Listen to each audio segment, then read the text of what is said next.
Next gen astro நேயர்கள் அனைவருக்கும் ஜோதிடர் ஜெயதமிழ் செல்வனின் அன்பு வணக்கங்கள். மகர ராசி சனி பகவானோட ராசி. மகரத்துக்கு இப்போ குரு பார்வை இருக்குது. குரு ரிஷபத்திலேருந்து தனது 9ஆம் பார்வையாக பார்க்கறதுனால இப்போ மகர ராசிக்காரங்க ஜென்ம சனியிலேருந்து ஃபுல்லாக விலகிட்டீங்க. போன 2 வருஷத்துக்கு முன்னாடிலாம் ரொம்ப துன்பத்தை சந்திச்சிட்ருக்கீங்க. இப்போ படிப்படியாக கொஞ்சம் விலகிட்டீங்க. இப்போ அதாவது சனி பகவான் 2ஆம் இடத்துல இருக்கிறாரு. இப்போ குடும்பத்தில் கொஞ்சம் சிறு பிரச்சனைகள்லாம் இருக்கும். யாருக்கும் வாக்கு கொடுக்காதீங்க. அப்புறம் தன வரவுகள்லாம் கொஞ்சம் தடைபடக்கூடிய காலகட்டங்கள் தான். இன்னும் 5-6 மாதங்கள் கழித்து இந்த பிரச்சனைகள்லாம் எல்லாமே சரியாகக்கூடிய நல்ல காலகட்டங்கள் தான். அதே மாதிரி 3ஆம் இடம் ராகு பகவான் இருக்கிறாரு. முயற்சிகள், அதாவது ராகு பகவான் சனி செவ்வாய் பார்வை இல்லாமல் இருக்கிற ராகு, குரு வீட்டில் இருக்கிற ராகு அந்தளவுக்கு கெடுபலன்களை கொடுக்க மாட்டார். என்ன 3ஆம் இளைய சகோதரனால் சிறு பிரச்சனைகள்லாம் இருந்து அது விலகக்கூடிய நல்ல காலகட்டங்கள் தான் உங்களுக்கு. அதே மாதிரி உங்களோட 4ஆம் பாவத்தை சனி தனது 3ஆம் பார்வையாக பார்க்குறதுனால தாயோட உடல்நிலையில் கவனம் செலுத்துறது கொஞ்சம் நல்லது தரும். அதே மாதிரி வீடு வாகனம் அதெல்லாம் 4ஆம் ஸ்தானம் தான். வீடு வாங்கணும் அப்படின்னு நினச்சிங்கன்னா கொஞ்சம் இன்னொரு 5 மாதங்கள் கழித்து, அதே வாகனம் எல்லாமே இன்னொரு 5-6 மாதங்கள் கழித்து தான் உங்களுக்கு இந்த 4ஆம் பாவம், அதாவது 4ஆம் இடம் சார்ந்து வீடு வாகனம் தாய் இதெல்லாம் படிப்படியாக சரியாகக்கூடிய நல்ல காலகட்டங்கள். அதே மாதிரி உங்களோட 5ஆம் இடத்துல குரு பகவான் இருக்கிறதுனால குழந்தைகள் இல்லாமல் இருக்கிறவங்களுக்கெல்லாம் கண்டிப்பாக இந்த காலகட்டத்தில் குழந்தைகளை குரு பகவான் கொடுக்கக்கூடிய நல்ல காலகட்டங்கள் தான். அதே மாதிரி இந்த அதிர்ஷ்டம், ஏதாவது வேலைக்கு போகிறீங்க, இல்லை ஏதாவது கோர்ட்டு கேஸு எதுனாலும் உங்களுக்கு அதிர்ஷ்டம் கிடைக்கக்கூடிய அற்புதமான காலகட்டங்கள் இது. அதே மாதிரி 5ஆம் இடம் மனம் சொல்லுவோம். அதாவது மனம் ஜெயிக்கக்கூடிய காலகட்டங்கள். ஏதாவது லவ் பண்ணியிருந்தீங்கன்னா அது சக்ஸஸ் ஆகக்கூடிய காலகட்டங்கள் தான். பெற்றோரே சம்மதிச்சிருவாங்க. அந்த மாதிரி சூழல்கள் தான் இந்த காலகட்டங்கள் உங்களுக்கு. அதே மாதிரி 6ஆம் இடம் செவ்வாய் இருக்கிறதுனால வேலை, 6ஆம் இடம் வேலைகள், அதேமாரி கடன் நோய் எதிரி சொல்லுவோம்.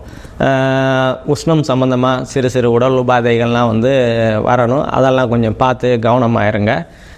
வெயிலில் ஜாஸ்தி, அதாவது வெயிலில் வெப்பம் சம்மந்தமாக ஏதாவது தாக்கங்கள் இருக்கக்கூடிய இடத்துக்கு போனீங்கன்னா கொஞ்சம் ஜாக்கிரதையாக இருந்துக்கிறதுக்கு உங்களுக்கு ரொம்ப நல்லது. அதே மாதிரி வேலைகளில் சிறு பிரச்சனைகள் தொந்தரவுகள் இருக்கும். அது இன்னொரு 1 மாதங்கள் கழித்து உங்களுக்கு சரியாகக்கூடிய நல்ல காலகட்டங்கள் தான் இது.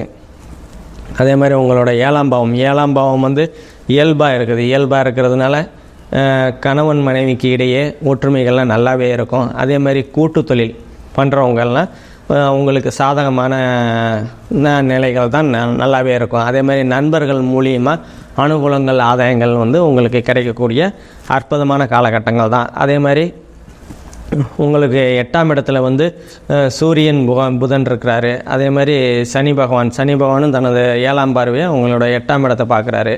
தடை தாமதங்கள்லாம் கொஞ்சம் இருக்க தான் செய்யும். திருமண தடைகள், இதை வீடு கட்டுறதுக்கு கொஞ்சம் தடை, அதெல்லாம் இருக்க தான் செய்யும். இன்னொரு 5-6 மாதங்கள் கழித்து அந்த தடைகள்லாம் விலகக்கூடிய நல்ல காலகட்டங்கள் தான். 9ஆம் இடத்துல சுக்கிரன் கேதுவோட இணைஞ்சு இருக்கிறாரு. சுக்கிரன் அங்கே நீச்சம்தான் இருந்தாலும் குருவோட பார்வை இருக்கிறதுனால அந்த நீச்சத்தன்மைகள்லாம் சரியாகக்கூடிய சூழல்கள் தான். 9ஆம் இடம் என்னென்னா பாகியஸ்தானம், தந்தை ஸ்தானம்.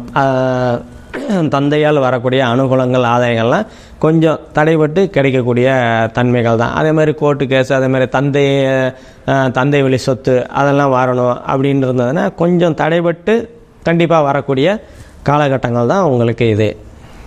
அதே மாதிரி உங்களோட 10ஆம் இடம் இயல்பாக இருக்குதுங்க. இயல்பாக இருக்கிறதுனால தொழில்கள்லாம் நல்லாவே போகும். நீங்கள் நினச்ச மாதிரி தொழில்கள்லாம் நல்லாவே போகும். நீங்கள் ஏதாவது முதலீடு பண்ணணும் அப்படின்னு நினச்சின்னா கண்டிப்பாக இந்த காலத்தை பயன்படுத்திக்கிறது உங்களுக்கு நல்லாயிருக்கும். அதே மாதிரி உங்களோட 11ஆம் இடத்துக்கு சனியோட பார்வையும் இருக்குது, குருவோட பார்வையும் இருக்குது. லாபங்கள் அதாவது தொழில் பண்ண லாபஸ்தானங்கள் நல்லாவே இருக்கும்.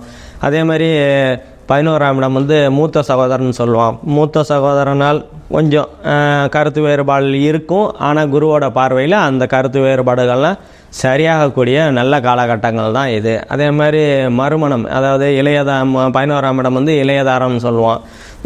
மறுமணத்துக்கு பிளான் பண்ணிக்கிட்டு இருக்கிறவங்கெல்லாம் இந்த காலகட்டத்தில் வந்து கொஞ்சம் இழுபறியாக கண்டிப்பாக முடியும் அப்படின்ற மாதிரி சூழல் தான் இது உங்களுக்கு.